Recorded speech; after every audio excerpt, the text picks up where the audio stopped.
kita lebih dari iblis. Nah, jangan sampai. Makanya sholat itu wajib untuk umat Islam yang beragidahkan Allah, yang nabinya Nabi Muhammad sallallahu alaihi wasallam.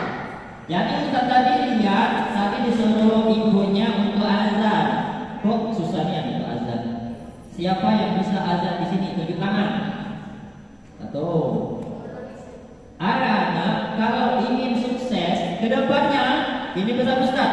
Orang yang berani tampil, orang yang disuruh langsung maju, itulah orang yang bakal sukses.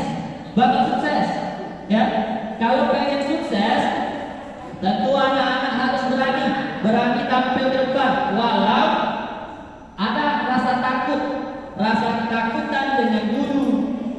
Ustaz dulu sama seperti kalian, tapi Ustaz memberanikan diri. Pertama kali Ustaz azan disuruh oleh guru Ustaz, kami azan asar itu. Waktu itu Ustaz belajar di TPA. Di belajar di TPA itu anak-anak, dan Ustaz disuruh azan, sholat asar berjamaah. Akhirnya Ustaz memberanikan diri karena malu dengan kawan-kawan. Memberanikan diri itu harus itu. Pertama kali kita takut, kita beranikan diri. Gimana azan Ustaz? Gemetaran, hampir terkencing di celana. Jadi azan Ustaz, Allahu Akbar, Allahu Akbar. Kenapa? Gugup takut. Ya, gugup, rasa takut ada semua. Tapi setelah satu kali tampil, barulah mulai ada rasa berani. Ya, nah jadi anak-anak sekalian jangan takut untuk maju ke depan, apalagi azan. Malu umat Islam kalau tidak bisa anak-anak sekalian ini bakal jadi generasi orang-orang yang tua. Bapak, anak-anak kan nanti tua, nenek-nenek di daerah kita tua. Andai kata tidak ada generasi, tidak ada penerus untuk azan, untuk jadi imam sholat di masjid, di musola, ini bakal celaka dunia kita, hancur berantakan dunia kita. Kenapa? Karena tidak ada yang memandangkan azan, tidak ada yang mau sholat di masjid dan di musola. Gara-gara apa? Gara-gara anak-anak sering main game, sholat main game. Allahu Akbar. Allahu Akbar. Ada telepon diangkat. Benar, iya saya sholat. Itu tidak masuk di akal. Ya, jadi tinggalkan kebiasaan main gamenya. Main game boleh tapi sekedarnya, karena game tidak ada hukumnya wajib. Ya, sholat hukumnya wajib. Game hukumnya jaiz, tidak ngerti hukum. Jika kalian berlebihan main gamenya, meninggalkan sholat, meninggalkan kewajiban di kelas, tidak mau mengerjakan tugas, artinya game itu hukumnya haram, anak-anak berdosa. Kalau meninggalkan sholat gara-gara game, kalau sudah meninggalkan tugas-tugas sekolah gara-gara game, artinya haram, berdosa kalian main gamenya.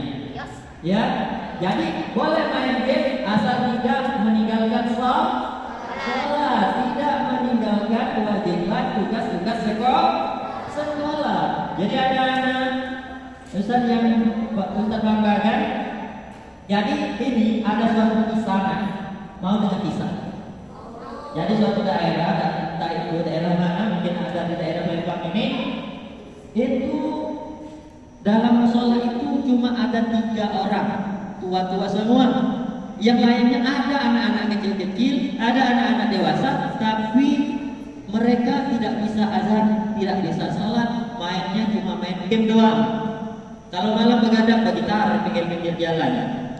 Jadi 3 orang ini, nenek-nenek tua, kakek-kakek tua, datang ke musola mengisi musola biar rame, tapi tidak rame-rame, tetap bertiga. Satu yang azan, satu yang imam, satu yang makmum. Jadi yang azan ini 3 ini semuanya sakit karena sudah tua, renta.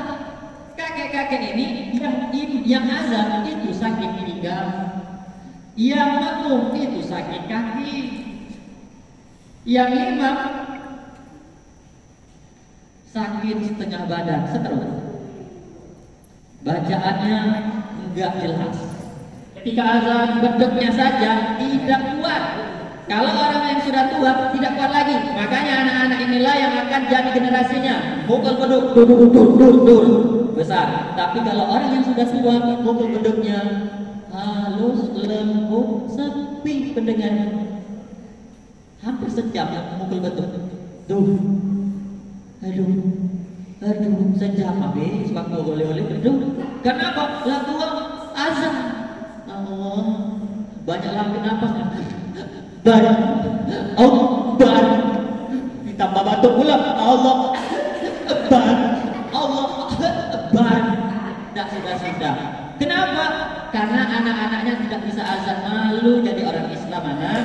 Ya nak ya. Harus belajar azan. Harus bisa azan. Nah, jadi setelah itu sudah jadi imam. Disuruh jadi imam yang sakit pinggang ke depan. Akhirnya yang imam, makmum, yang azan dengan beduk. Makmum tadi tua semua. Jadi yang sakit pinggang jadi imam. Sholat subuh nih. Berapa rakaat sholat subuhnya? 2 rakaat. Jadi sholat subuh lah kakek-kakek ini. 3 kakek, 3 sejoli. Ya, tidak ada lagi orang yang mengisi musola. Cuma 3 orang kakek-kakek. Akhirnya jadi imam lah yang sakit pinggang. Allah Akbar. Bismillahirrahmanirrahim. Lulus pinggang lagi, sakit pinggang. Alhamdulillah. Amin. Kata yang belakang. Selesai. Macam lagi surah pendek. Tak kata yang hafal surah pendek. Cuma hafal dia cuma surah Al-Ikhlas. Tahu baca surah Al-Ikhlas? Tahu. Apa? Inna itu Al-Kautsar. Nah, itu Qul huwallah. Al-Ikhlas itu Qul huwallah. Kedua, surah Al-Kautsar. Bagaimana surah Al-Kautsar? Nah, inna a'tainaka al-kautsar fasalli innaka. Alhamdulillah semuanya pintar, pandai, sudah hafal semua. Jadi nenek kakek ini baca Al-Kautsar rakaat kedua, dan sudah sampai lantai pagi hari. Bismillahirrahmanirrahim. Inna a'tainaka al-kautsar fasalli li rabbika wanhar. Inna a'tainaka al-kautsar fasalli li rabbika wanhar. Inna a'tainaka al-kautsar. Lupa yang ketiga. Lupa kakek itu. Kenapa? Karena tua. Makanya anak-anak jangan sampai tidak Jadi seterusnya gimana? Kakek itu bingung. Inna a'tainaka al-kautsar fasalli li rabbika wanhar. Inna a'taina. Sudah. Jadi makmum ini kakek-kakek juga, dia pernah mendengar bacaan itu. Diteruskan dilanjutkan oleh makmum. Inna a'tainaka al-kautsar fasalli li rabbika wanhar. Inna yang di belakang nyaut. Inna lillahi wa inna ilaihi raji'un.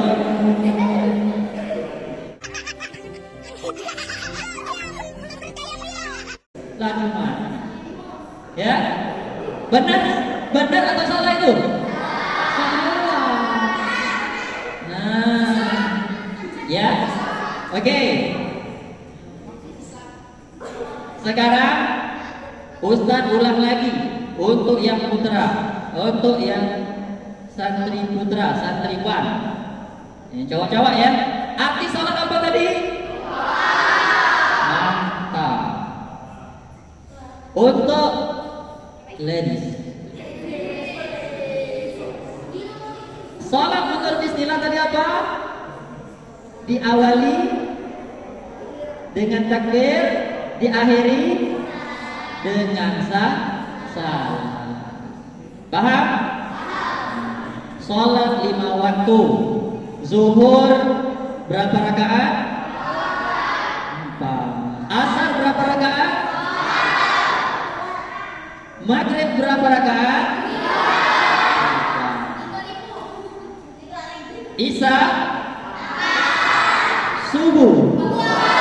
Jadi disitulah letak kewajiban kita sebagai orang muslim untuk sholat. Sebelum sholat itu kita harus apa? Berwudu. Kalau tidak berwudhu tidak sah sholat, tidak sah sholatnya. Ya, bisa wudhu. Rukun wudhu ada berapa? Ada berapa rukun wudhu? Ayo, rukun wudhu ada. Nah, pertama niat, kedua membasuh muka, ketiga membasuh kedua tangan. Dari mana? Dari ujung kuku sampai siku. Keempat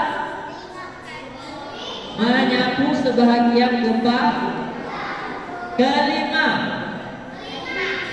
kaki sikil. Keenam tertib. Paham? Ini sunnah. Bisa wudhu? Ustaz terangkan ini. Wudhu, sholat nanti Ustaz terangkan juga. Wudhu yang benar ini sering Ustaz lihat anak-anak salah wudhunya. Wudhunya seperti sholat subuh, banyak anak-anak yang salah subuh kalau wudhunya cuma matowai mau mintai matov. Padahal harus membasuh muka dari ujung rambut ini sampai bawah dagu. Nah, ya. Kalau cuma di sini dah sah wudhunya, maka sholatnya tidak juga sah. Paham? Jadi wudhunya dari tubuhnya rambut sampai bawah dagu. Itu yang sah. Lalu yang kedua tangan. Ya. Jangan hanya lengan. Ada yang cuma lengan aja, itu salah, ya, tidak boleh. Jadi sampai ke siku, kanan dulu, baru kiri. Kalau tangan panjang harus digulung, nanti basah semua tangannya, tidak digulung ya. Lanjut kepala, di kepala. Nah, ini sunnah, telinga ini sunnah. Nah. Jadi ada sebagian, nah gini. Kalau untuk kepala, sebagian kepala di sini, ya, boleh begini langsung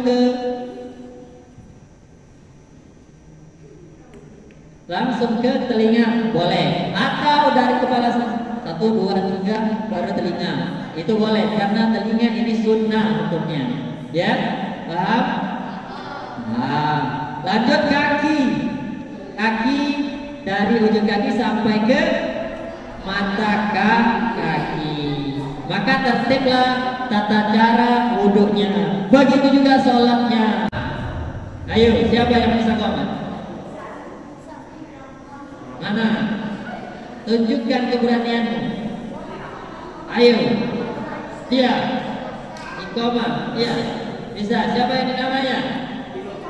Pinocchio. Pino baik.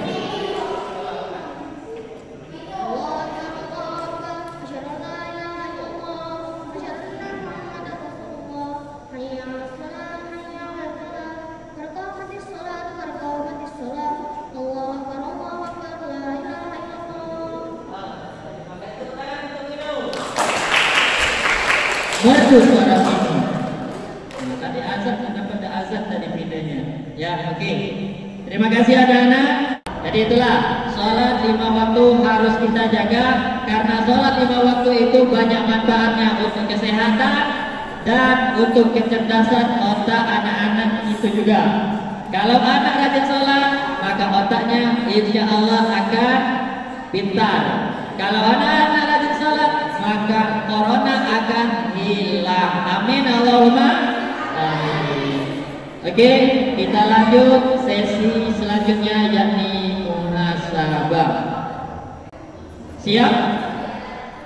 Pak, Ustaz mau tanya, yang sayang dengan ayah siapa? Sayang sama ayahnya siapa?